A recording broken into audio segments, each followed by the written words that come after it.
Facebook Live.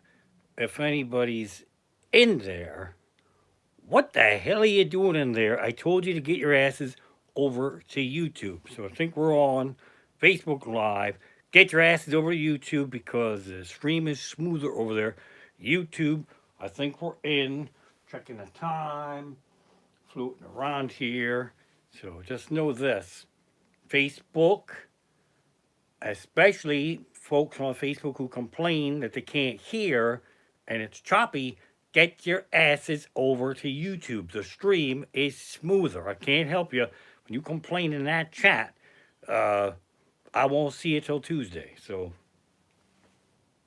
okay, here we go. Hang on.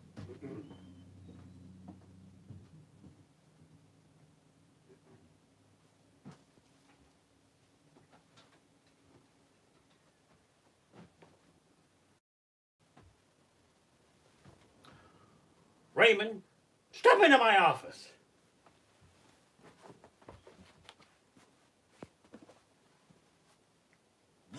What? What?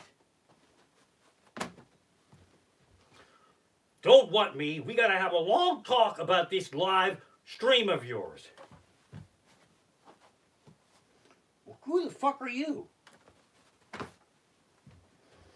I'm the voice of doom that comes into your head that says this sucks and we're down on donations. We don't have sponsorships. The content is a little shaky and sit down.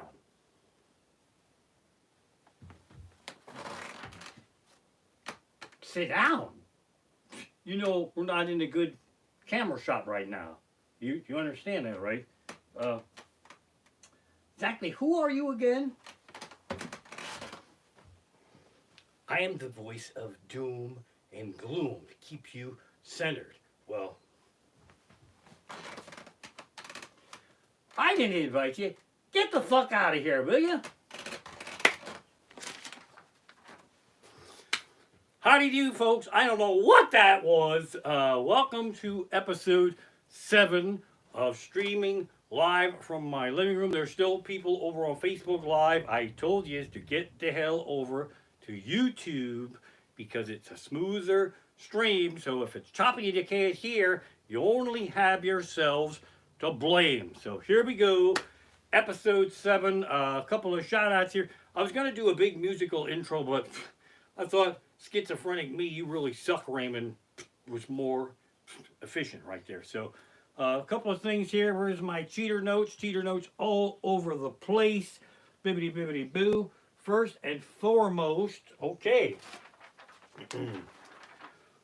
Birthday shout outs. How about that? That's kind of amazing. Happy birthday to Kevin Keller, a weekly donator to my show. Thank you very much. He will be turning 60 years old on May 5th, Cinco de Mayo. And 60 is really a cute age, isn't it? Crying out loud.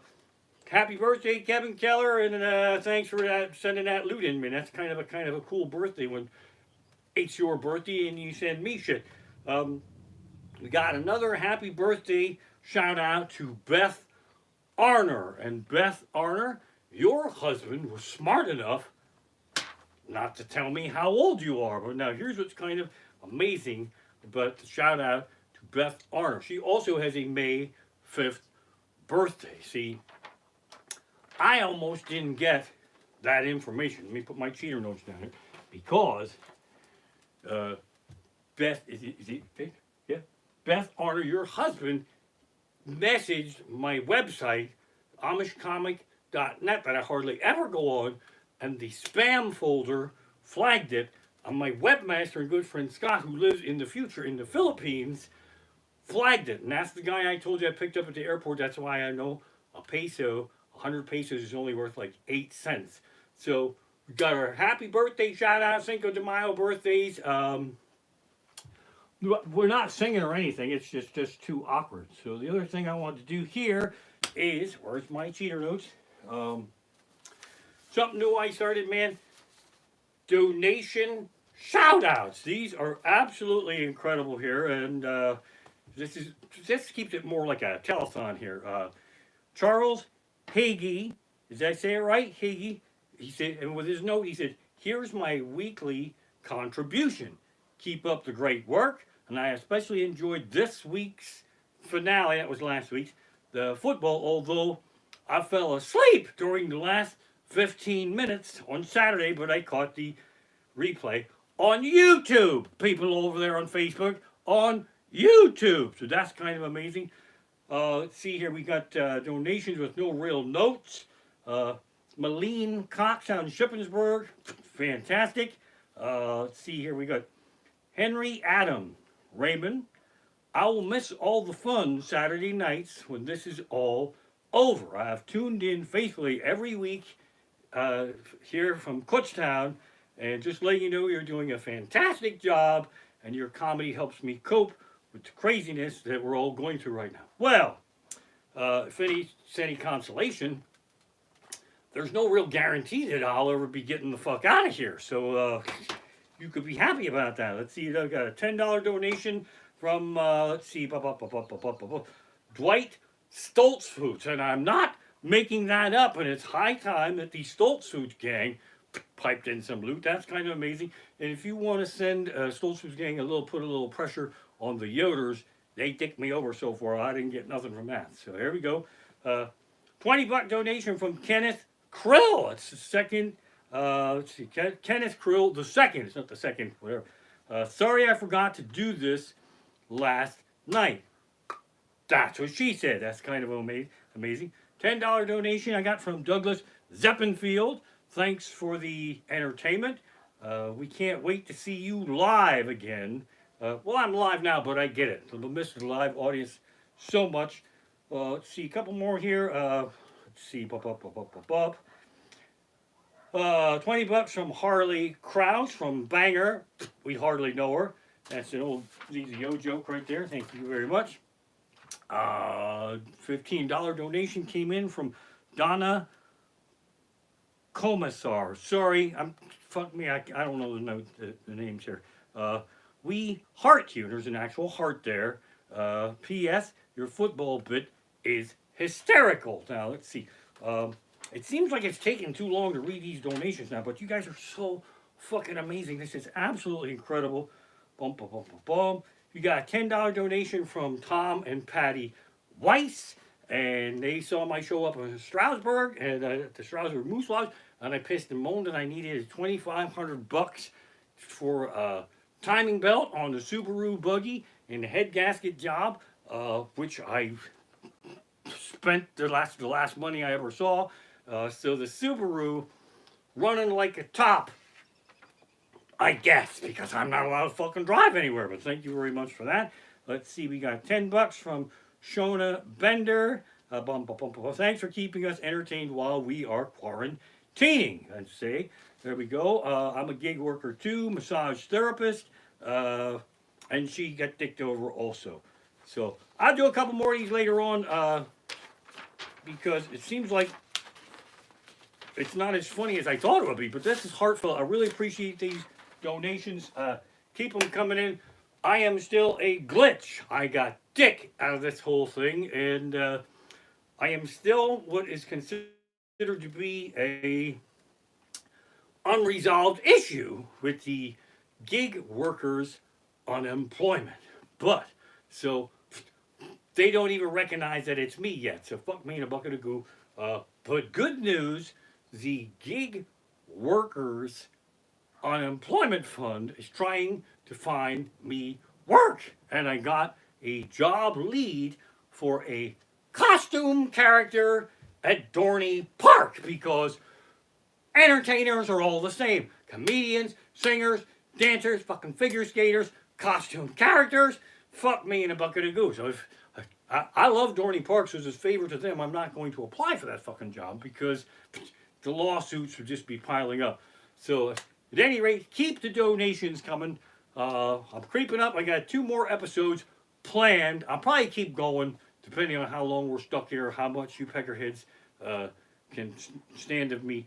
I got stories to tell. I got some material that I haven't used in 1,000 fucking years.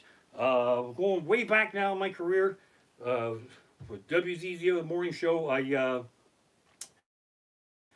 used to phone in song parodies, and the setup was a little silly. I'd phone in and I'd say, "Hey, growing up Amish, we couldn't really listen to our own music, but we could hear it from the city kids, and it was easy to pick up the tune, but we had to guess at the lyrics. So if you could help me out here with a couple of songs that are stuck in my head, I think I fucked the lyrics up a teeny little bit. Let's see here. Oh, I'm definitely going to need a note for that. Where the fuck did I throw that note? All right, here it is. There it is. Oh, here we go. All right. Here we go. Let's see. Cow control to Raymond. Commencing countdown, tractors on. Check the chickens and may all your moo cows moo. 2, 3, 4. This is Raymond to cow control. I've smashed through the barn door, but I think my tractor knows which way to go. Tell the cows I'll milk 'em later on. They know. Cow control to Raymond, your tractor's loud. There's something wrong. Can you hear me, Raymond? See, that wasn't too bad. I actually maybe should think about putting that on vinyl. Let's see. There was another one here. Let's see. Oh, here was one. Let's see. There's a lady who knows when it snows she has to go, and she's shoveling a pathway to the outhouse.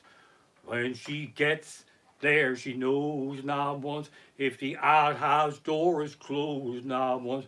If it's a knock, she'll be okay. It's a two-holer. Oh!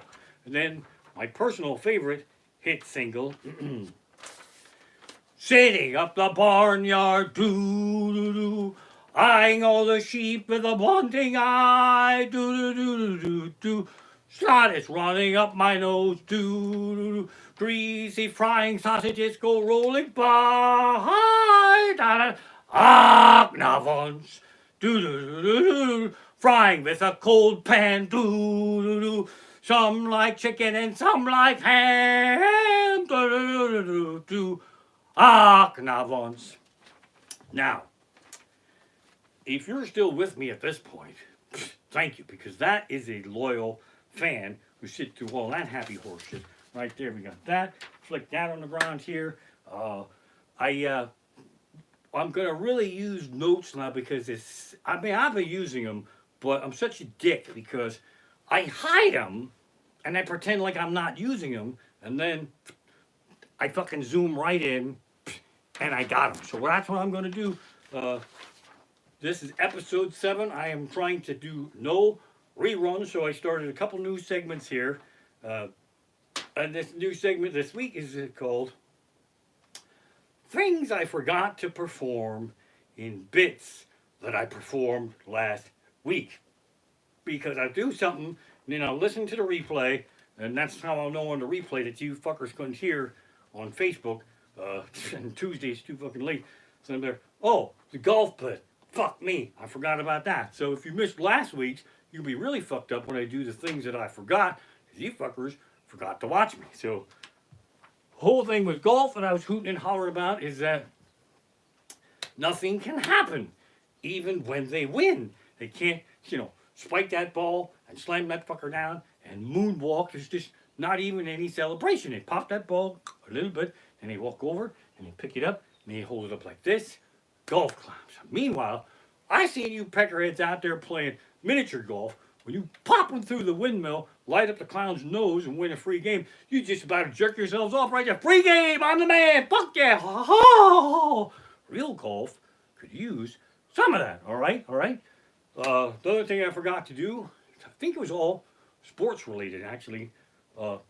Football, I forgot something with football right there, is that the penalties slow the game down, and them fuckers, if you throw the penalty flag at them, They go into denial and they start pointing and go, oh, it wasn't me, it was him. Oh, ice hockey is amazing. In ice hockey, somebody gets a penalty on them, they don't question it, they don't complain, there's no finger pointing, they skate off fucking angrily with blood on their stick and they go in the naughty boy box and they sit there and they taunt whoever they did the penalty against. It's kind of fucking amazing. Where's football would do that? They sit in that penalty box. They're right there, motherfucker. 2 minutes. You got 2 fucking minutes. Now I'm coming for you. I'm coming back. I'll fucking finish that job. Whatever healing you got to do, make sure you fucking do that in 2 minutes. Oh, okay, I forgot to do that last week. There was another forget. Naughty box. Boom, boom, boom, boom, boom, boom, boom, boom. All right, never mind that. Okay, here we go. Let's see. Oh. I almost feel like I have to read this because I'm just not going to fucking remember it. So here, let me get some more cheater notes here. There we go. All right. And I've actually, it's hard to believe, but I've had requests for this. I used to do this thing about if I ever got famous, they would redo a lot of the classic film and television shows with an Amish twist, and I would be sitting pretty, well not pretty, I would be sitting bearded for a lead role. And one that I was hoping they would do was Star Trek. And of course the Amish reboot would be Farm Trek, the next congregation to boldly go where no Amish has ever gone before. How about the mall? No Amish has ever gone to the mall before. Oh. Zulu Stetter, take the buggy to warp speed. But Captain, old Blue Ball's running flat out now. She'll never take another tug on the passing gear range. Motherfucker, I wanted to do this thing after I did fucking passing gear tonight, but I didn't fucking do it, so you don't get the passing gear reference. I'll be a mother son of a bitch bastard. Okay, back to Farm Trek. Here we go. Kirkstetter, trouble on the bridge. What's the matter? Did the horse throw a shoe? No, we're stuck in a tractor beam. Tractor beam? It must be Mennonites. They have electric. Beam me up, said Spockstetter. I'll beam you upside the head if you don't round off those ears, you weird-ass Vulcan bastard. That's Farm Trek, next congregation. Boom, roasted. And I fucked up when I was going to do that in my show, so what are you going to do there? I had other ones. If I got famous, they could redo Star Wars with an Amish twist. Darth Vader Stetter. Oh, yes, Luke, I'm your father. How the hell you think you got a name like Luke? And there's more bad news. You're not a Jedi warrior. You're an Amish farmer. Now put that fucking lightsaber down. You look like a fucking Mennonite. And here, let the rake be with you. Oh, see, it's probably easy to tell why I don't perform a lot of this shit anymore.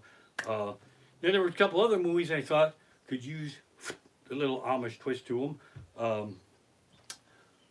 An Amish version of Apocalypse Now.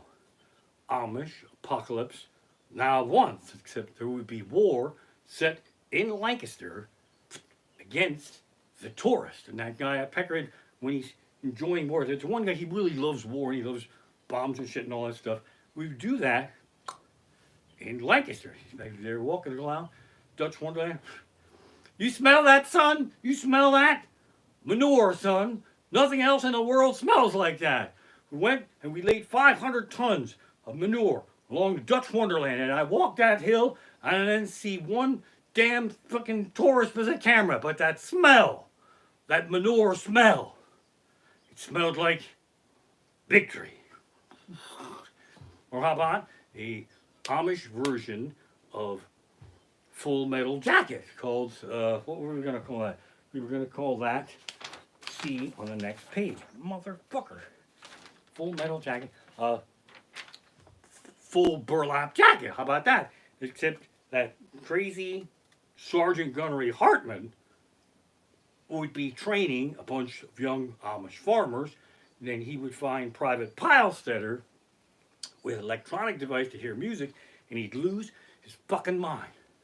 Jesus H. Christ. What the fuck is this? What the fuck is this? It's a Sony Walkman, sir. How did it get here? Oh, I wanted to hear some music. Private Pilestetter has disgraced himself and the platoon. And from now on, and when Private Pilestetter fucks up, I will not punish him. I will punish all of you. And the way I see it, ladies, you fuckers owe me for one Sony Walkman. Again, it's probably really easy to see why I don't perform this shit anymore. All right, how about that? So here we go. Boom, boom, boom, boom. Oh, all right, I know what it's gonna do. I don't know if I can pull this shit off. See, this is what I see. You can see this. See, I have these numbers.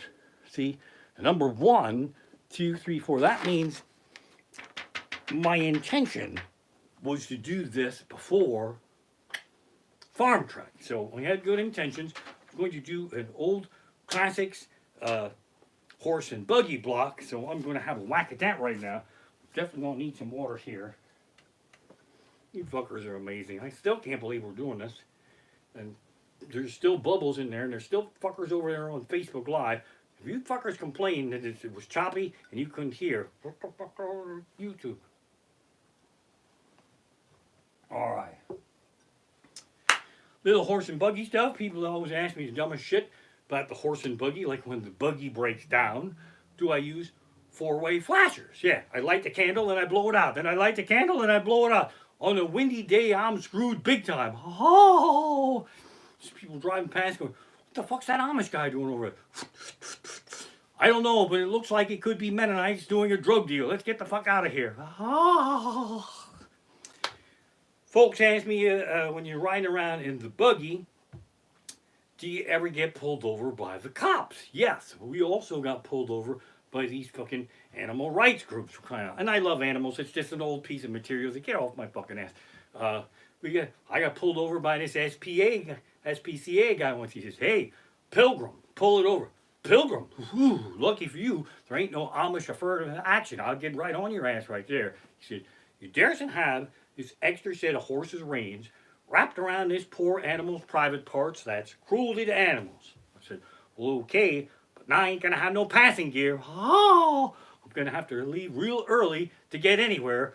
Thanks a lot, for crying out loud. That passing gear is dangerous stuff, man. I remember one particular night I was feeling a little badass, you know, Amish badass to the bone, and I gunned up next to this fucking Mennonite, and I was looking for trouble. Tugging on the passing gear reins like this here, smoking up the back wheels of the buggy. I'll give you a 3 count to figure out that actually couldn't really fucking happen at all. Oh, this Mennonite's getting a little pissed off of me. He wants some trouble. He gets over. He goes over behind his horse, takes his hand, shoves it right up his horse's ass, wipes it all over his lips like this here, and he says, what the hell are you doing? Is that... Fuck this joke up. Does that make the buggy go faster? He says, no, it just stops me from licking my... It's a stupid fucking joke, and the better version of that is, what do you call an Amishman with his hand up a horse's ass? A mechanic. So I picked the wrong version of that fucking joke. Fuck me in a bucket of goo. And that's why I don't do this fucking shit anymore. But city folks also make up a lot of shit about how the Amish party. And they'd say to me all the time, they go, man, it must be really fun to go out and get all manure-faced in the buggy because the horse knows the way home. The horse don't know dick, for crying out loud. I passed out behind the reins of the buggy heading home one night from a New Year's Eve party, and I woke up in fucking Canada. I thought I was having an erotic dream. It was a toll booth guy reaching in my pocket to get the $5 out of there. Oh, the horse don't know dick. Now this is true, but it doesn't exist anymore. Canada used to have really lax drunk driving laws. Many years ago, if you got pulled over for drunk driving in Canada, you're going to love this. You didn't get arrested. They yelled at you. They made you park your car, and they just drove you the fuck home. Oh, I am sure that I would have abused that system. I'm going to get home fucking 4 o'clock in the morning. My wife would be all pissed off at me. Say, where the fuck have you been? I've been worried sick. It's not my fault. I've been fucking drunk since midnight. Took that asshole fucking... What the Mountie guy's name? I had the Mountie guy's name. It took fucking Dudley Do-Right fucking 4 hours to figure out I was drunk and pull me over and get me home. Don't bust my ass. Bust fucking Dudley Do-Right's balls. So people ask me all kinds of dumb shit about the Amish, like why don't we wear a mustache? Because we're more aerodynamic in the buggy. How the fuck do I know? All right, let's see. That's the whole thing too. Is that my city honey? I never really told her about my promiscuity in the past years, but I believe one night she got suspicious. She says, Raymond, how comes every time we got to make love, I got to put on this big, heavy wool sweater? Just put it on now once. Once again, it's easy to see why I don't perform these pieces of material anymore. I'm going back fucking early 90s on this shit. But we're episode 7, and we're trying not to do reruns. Another request, Higgins, you dog ass, the Gas Man. This is one of the stupidest fucking pieces of material I've ever performed in my life. But at this point, I'm definitely doing requests. Back in Lancaster, man, nobody knocks on your door. Because if you go knock on your Amish neighbor's door, they will put you to work. By the city, everybody fucking bangs on your door, all kind of lunatics, day and night, uninvited. Bop, bop, bop, bop, bop. Who are you? It's the Gas Man. Son of a bitch. Oh, the Gas Man. Hey, I've been known to blow off a good one now and again. See, I fucked these things up. Let me try that again. It's the Gas Man. I don't want nobody coming in here that's all filled up with gas. That's how it went. He said, no. I got to read your gas meter. See, I've been known to blow off a good one now and again, but I'll be damned if they're so bad. You got to put a fucking meter up there yet. If you need to put down a score, just put down really bad on Scrapple Night. And no sooner they get rid of the fucking Gas Man, then the next lunatic comes. Bing bong, who are you? Jehovah's Witness. I didn't see a fucking thing, but if you hurry, maybe you can catch the Gas Man. Maybe he's seen something. Boom, roasted, Gas Man. All right, you see, this stuff is shaky, but I'm getting there. All right, here we go. All right, and that's too stupid. Okay. That's a dumb joke. I'm not telling that joke. Let's see. Okay, here's one I used to talk about. The Amish actually have some city people they use for specific things.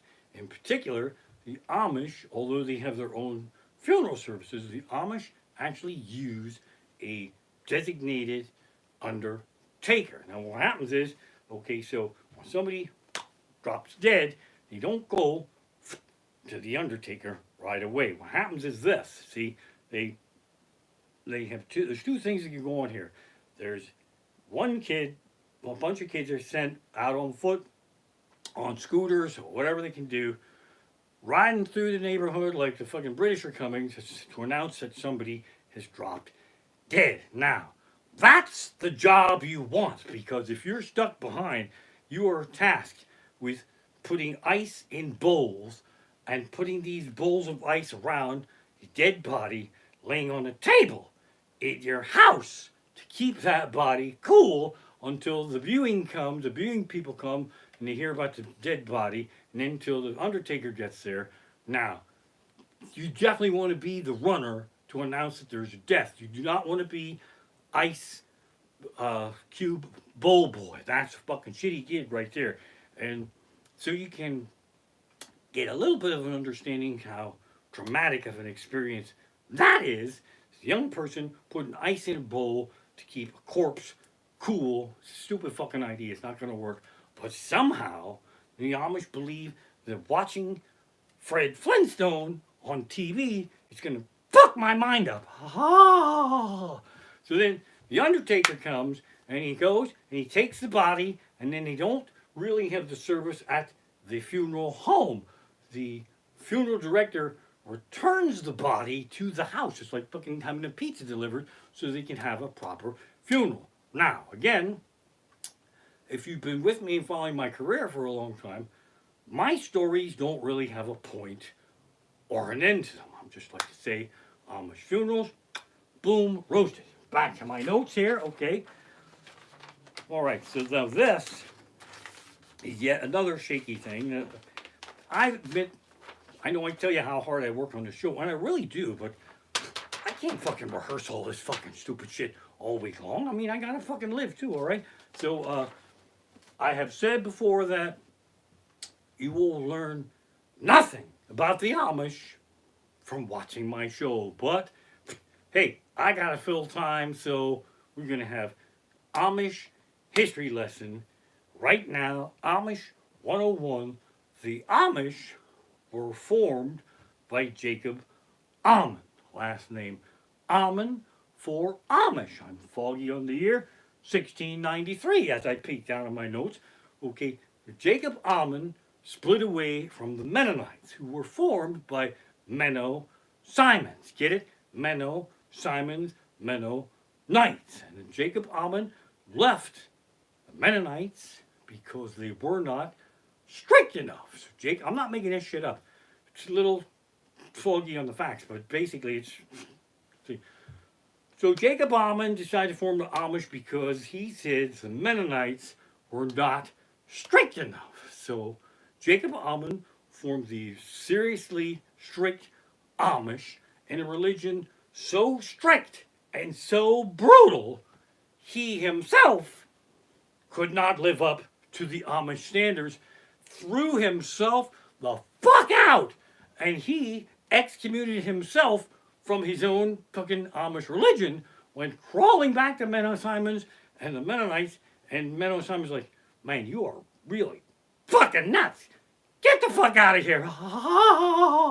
That's how the Amish were formed. And most of the Amish came from Switzerland, and that's, they're having a fucking nightmare over there. But imagine Switzerland, how you know it, with chocolate and fucking skiing, and that's where you hide all your money. Why the fuck any Amish would leave Switzerland to come to Pennsylvania to farm is fucking beyond me. But the first Amish came here on a ship called the Charming Nancy. It was a voyage that took 8 fucking months to cross that ocean to get here, and that would be the last ocean cruise that any Amish would take. And once again, that's a bad joke because right now it doesn't seem like anybody's gonna take a fucking ocean cruise again. You see how fucking hard this is? Everything I say is a fucking reminder that we're fucking quarantined. All right, let's see. Here we go. Charming Nancy, boom, roasted. Oh, here's one for you. I'm not making this shit up either. Okay, so if you leave the Amish and they know where you are, they will send a little posse of Amish bounty hunters to bring you back. And since they're non-violent, it basically goes like this. Raymond, come home. No, we tried. All right, have fun. So if they bang on your door and you don't let them in, they don't go away. They start singing hymns. So now you leave the Amish and you have a date and you have a girl over and you have fucking 16 Amish people singing hymns. That's not really a mood setter right there. Oh, again, my stories don't really have a point or an end to them, but boom, roasted. All right, how about that? So I'm all over the place. I really love doing this. This is really brutal. I'm really enjoying myself. It seems like you peckerheads are too. Again, I hate to make this all about money, but a lot of it's about money. I mean, I'm still the glitch. Donate if you can. Heckle your friends into donating. Another reason I'm doing this is because I have no other skills. There's fucking nothing that I can do. I can tell you about terrible jobs that I did not get, nor did I want, before I got into stand-up comedy. I went and applied for a job. I didn't know what the fuck it was. And I was supposed to be apparently like a telemarketer. I'm not making this shit up. It was fucking horrible. So they gave me a script to learn. And he said this at the interview. Study this, learn this. I will go in the other room. And when you're ready, call me up and talk me into having an appointment with the sales staff, that's what you would be doing. Call me and run down the list. So I did. I looked at this thing. I'm like, oh, this is the fucking most horrible thing that there ever was. So I called the peckerhead up. I was like, hi, hello. Yes, I want to know about how you heat your home. And he goes, well, I don't really like when salesmen call me at home. I go, neither do I. This is a really fucking horrible thing. I'm really sorry, and I promise I'll never call you again. And I fucking hung up, and I left. And that's a true story, and I didn't get that job. Man, I'm really fucking ADD and OCD and MOUSE in this show here tonight. I am all over the place.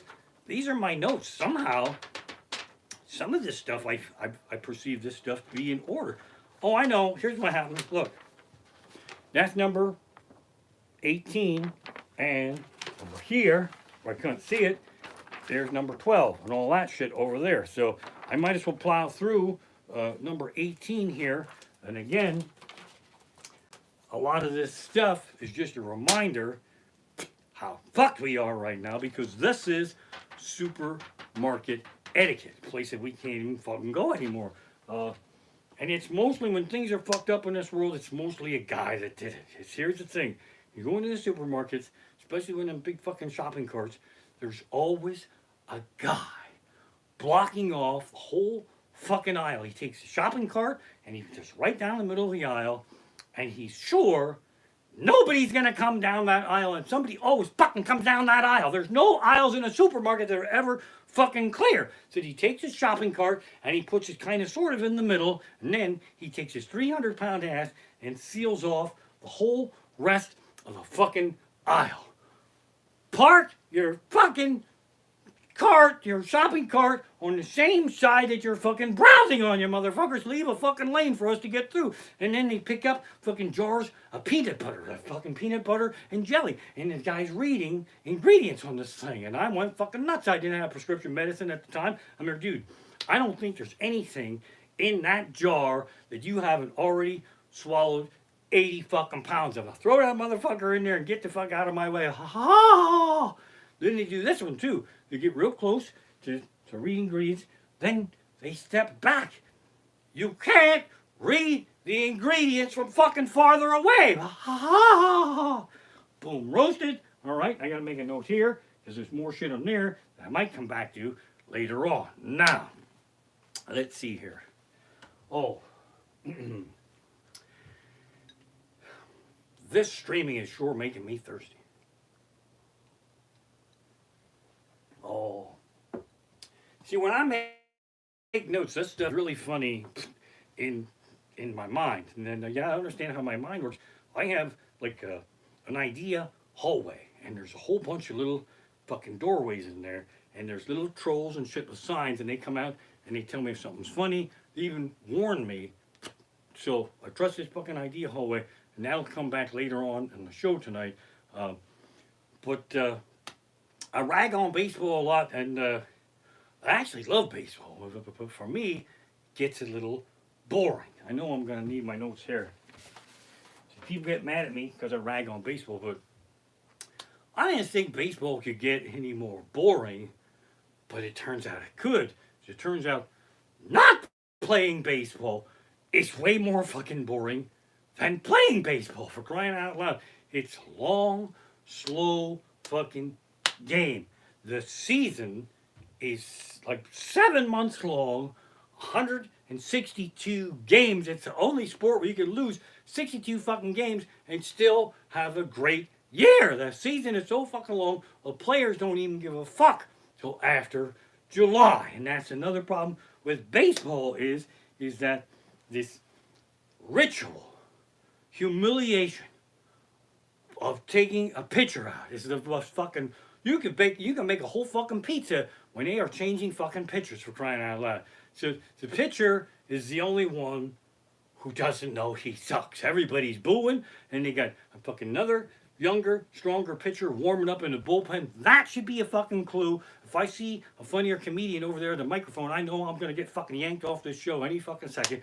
But he's the only one who doesn't know he sucks. And then an old man dressed like him, and that guy should have a fucking suit on. These fucking old men in their fucking baseball coach suits, that's not a good look for you. And they walk, and they walk, and as soon as they step over that baseline, that counts for one demerit.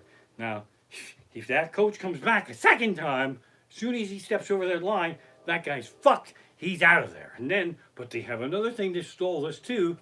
Pitcher sucks, right? He sucks real bad. Then the catcher calls time. And the catcher walks out. What the fuck can that catcher say to the pitcher? You know you're fucking this up, right? You know it sucks. And the bullpen's up there. And if Peckerhead, the coach, he was through here once. If he crosses that line again, you're fucking out.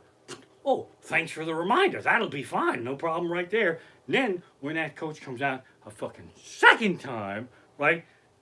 As soon as he steps over that fucking line, that pitcher should just fucking drop the ball and run the fuck off of there. But no, he stands there and pleads his case. He can't stay in the game. Those are the fucking rules. The second time he comes out and he hides the ball from him. I'm like, oh, give me the ball. Give me the fucking ball. It's so fucking humiliating for crying out loud. Then slams the ball in the coaches, then he storms off, and people who booed the fuck out of him to get him the fuck out of there, right when he gets real close, he gets a standing ovation. Wow, come to think of it, you didn't really suck that bad. Now, you have another fucking 19 minutes because the guy warming up in the bullpen, he can't just fucking come in and pitch. No, he has to either walk in or some run a little bit to show off, fuck you, it's only a little half-hearted jog, or they come in on a fucking golf cart. And now, he's got to take more warm-up throws. He's been warming up for 38 fucking minutes while people were cheering for that motherfucker to get out of there. And it's, oh!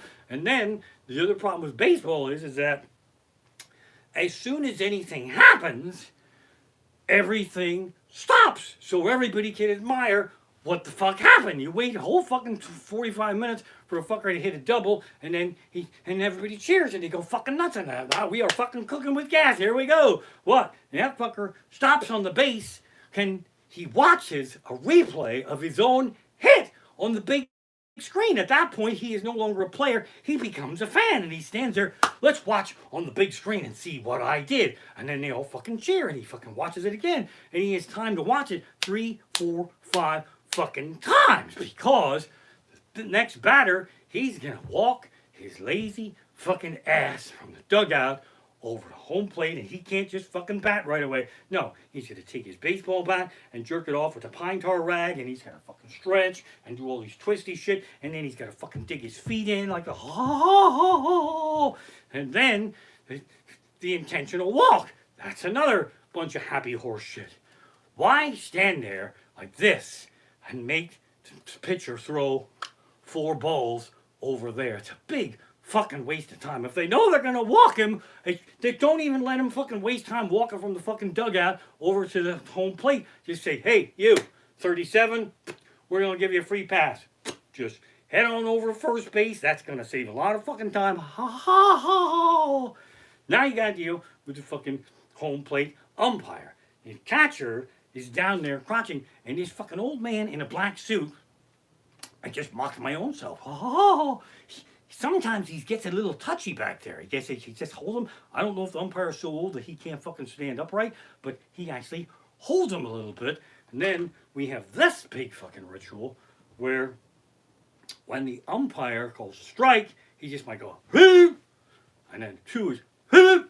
But the third strike call, especially when the batter doesn't swing, he goes fucking nuts and he performs this fucking empirical drama scene. He's like, it's so fucking humiliating. The batter fucked up. He didn't swing at the pitch, and the fucking umpire's like, no, you didn't fucking swing. It went right past. You didn't even try to hit it. You didn't fucking try to hit it. And then, if that's the last out of the inning, then the umpire really goes fucking nuts, and he's got this fucking hip going, and he does one of these, and then fucking everybody runs off the field except the batter. He stands there like a humiliated fucking jerk off. Everybody's kind of sad, and he doesn't even fucking walk off the field because he's waiting for, they must fight about it in the dugout, who feels so bad for this guy they're going to walk his glove out to him. Oh. If the umpire's going to taunt the batter on the third strike call, why don't umpires taunt the pitcher when it's ball four?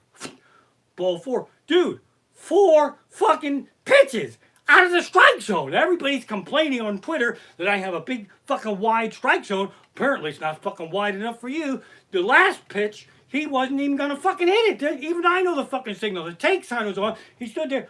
Oh. Fucking baseball, cooking with gas. That having been said, I actually love baseball. There might be a little bit more to that. I don't know. Let's see. Fuck me in a bucket of goo. Oh, that's the problem too with baseball. When they get that big hit and they watch it on the big screen, this is good because this was going to be one of those things that I do next week on things that I forgot, but now I remember it so I can do it tonight, and I won't have to remember it to do it again next week. But that fucker, when something happens in baseball, then they stop and watch it on the big screen.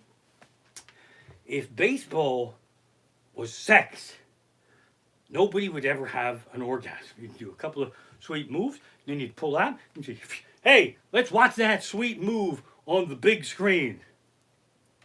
I like that one. I hope you fuckers are laughing because they actually like that one. Oh, I'm tired. There's no fucking break for laughter. And sometimes there's no laughter at all, but fuck me.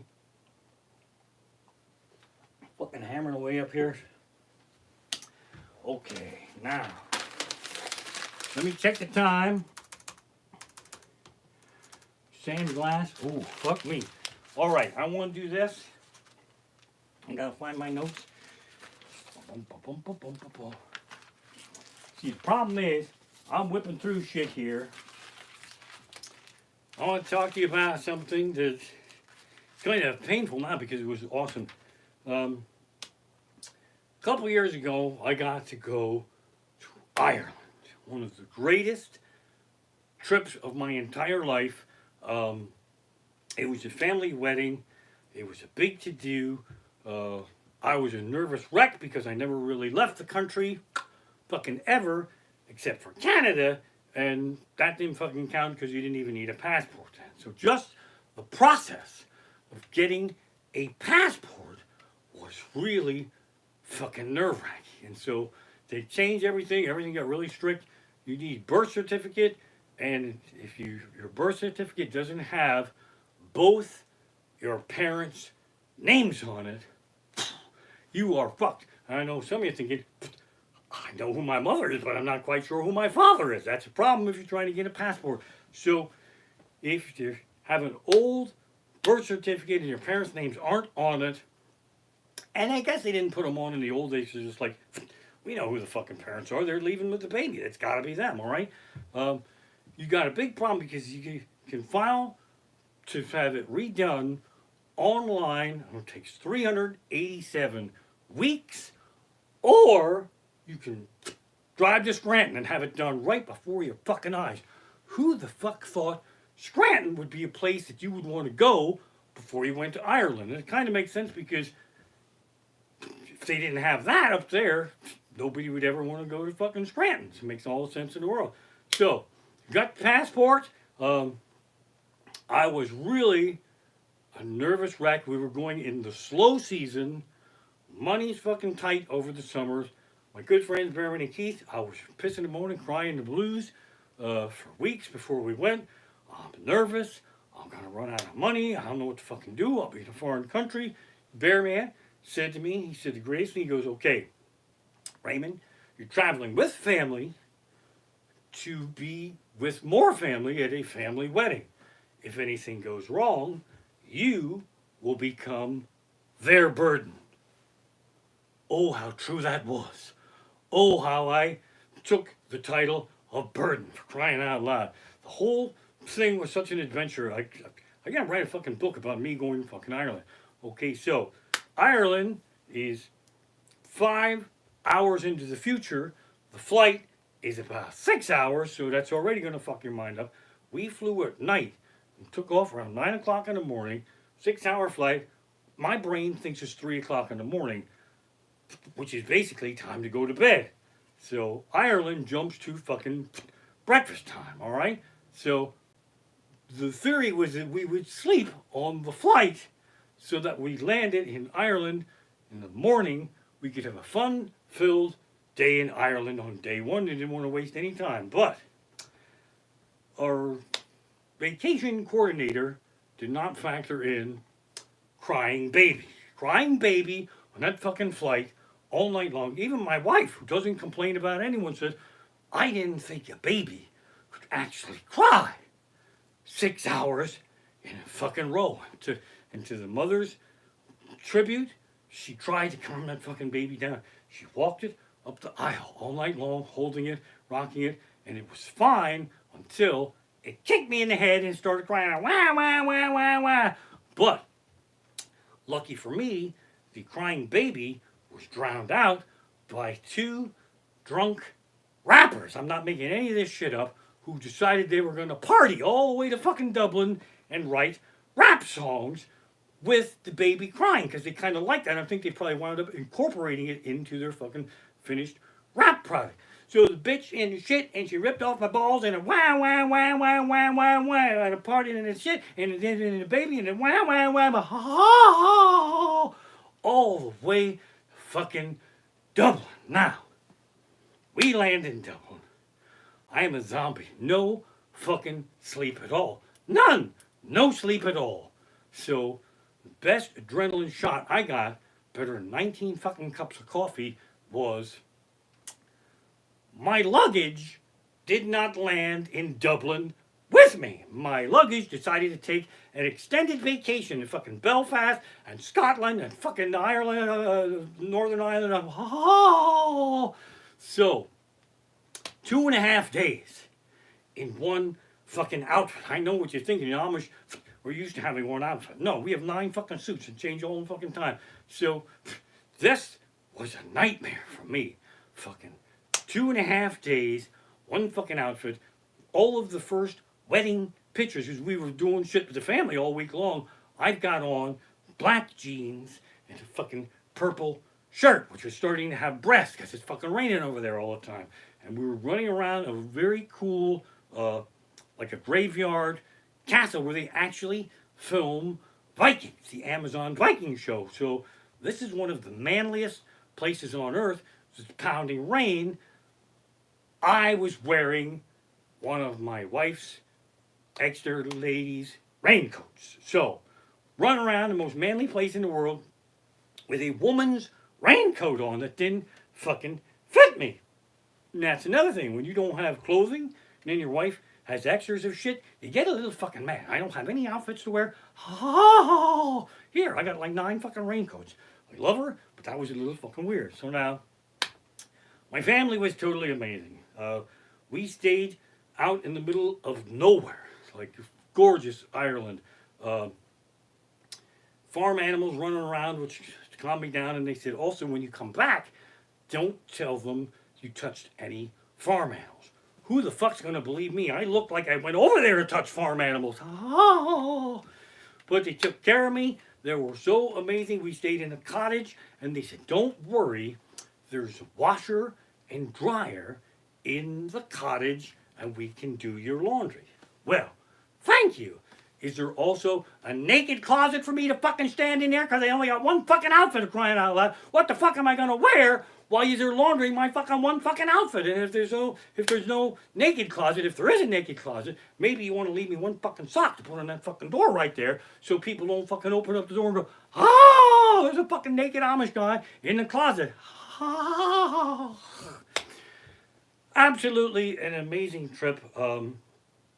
Driving on the wrong side of the road is the shit.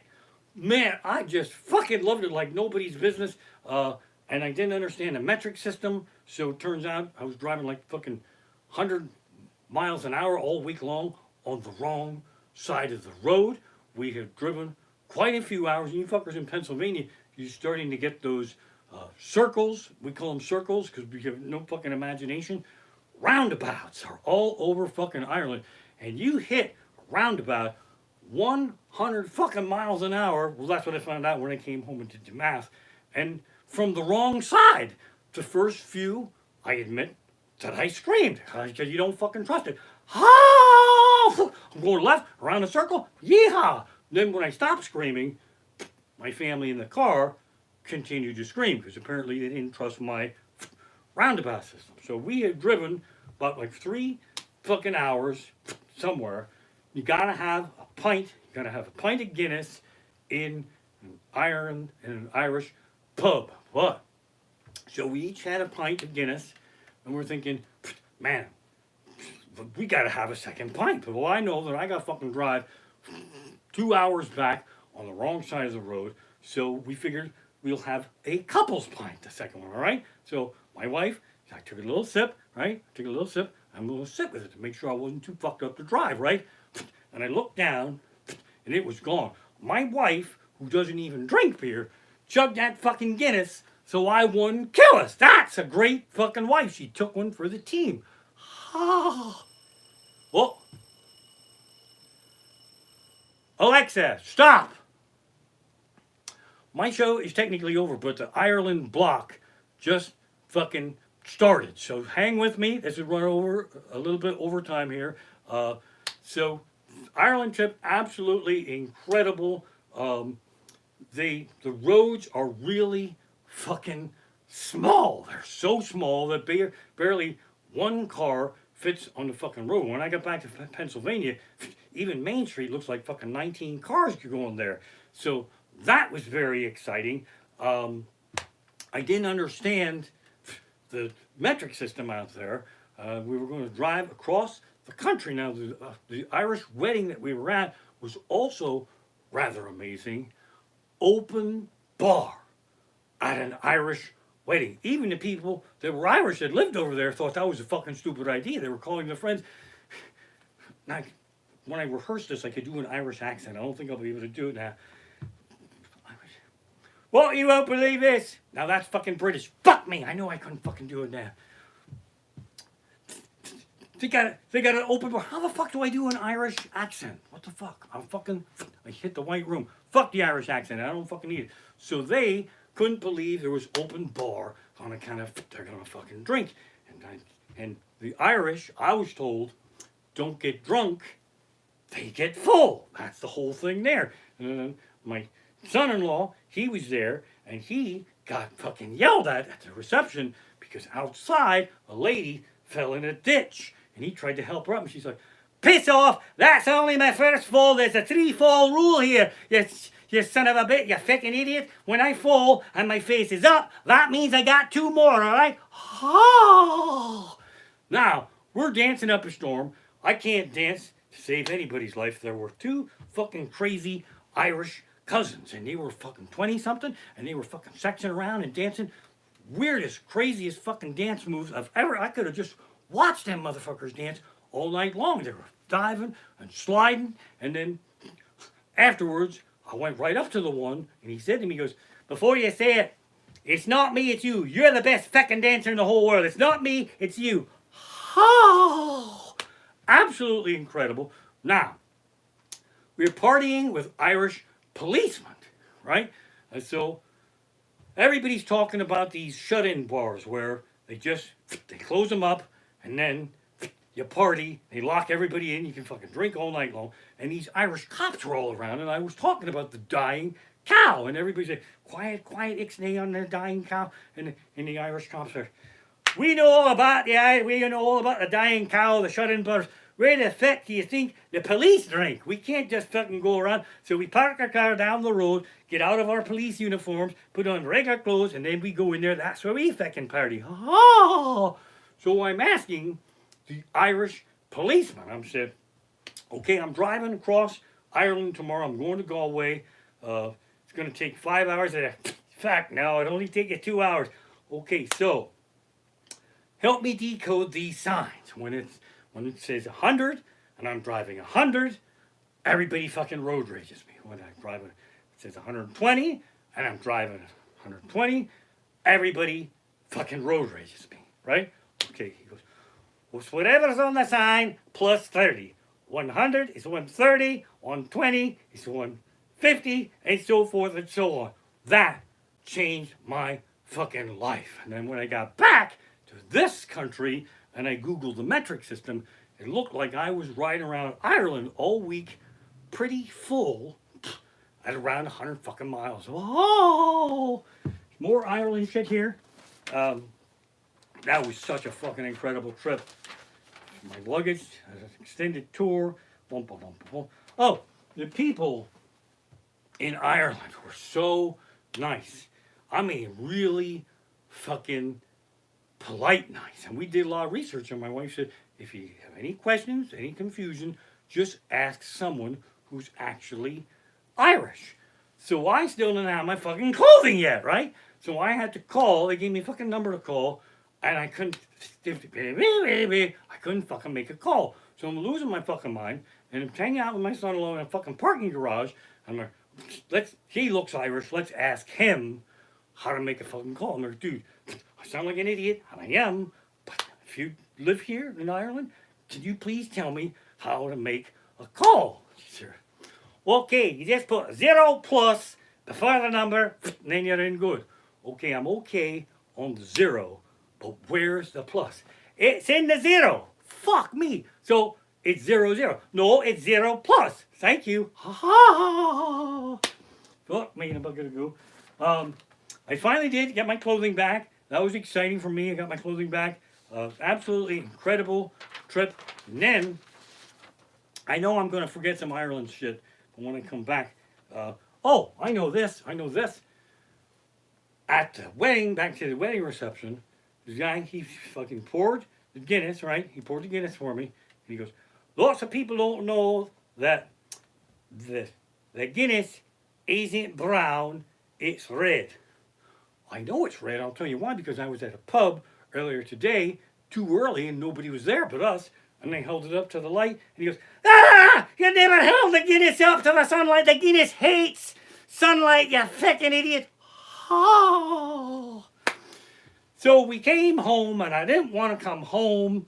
And then, where things can go wrong is in customs. I had my luggage back, and when you go through customs to get back to this country, they had a little computer screen, and they had questions on there, trick questions, and they also had to pick out the pictures thing. They had pictures of my luggage on the screen for me to identify, and I saw my luggage, and he goes, is that your luggage? And I'm like, yeah, did he fucking lose it again? Oh. That's my Ireland block. I'm over time here. I love you fuckers. I'm definitely going to be in for episode 8. Episode 9 is my big 29-year anniversary. It will also be my birthday show a couple days after that. Please donate if you can. Thanks for tuning in. I wish these were better than they are when I can perform in front of a live audience again. It would be my greatest wish if all you peckerheads, I mean that in a nice way, could be in that audience with me. Because I miss hearing the laughter. I miss hearing the applause. I love you fuckers. And if you can't make it to that show, I might just fucking Skype it to you. Because I love you. Be safe. See you next Saturday night. Episode 8 coming your way.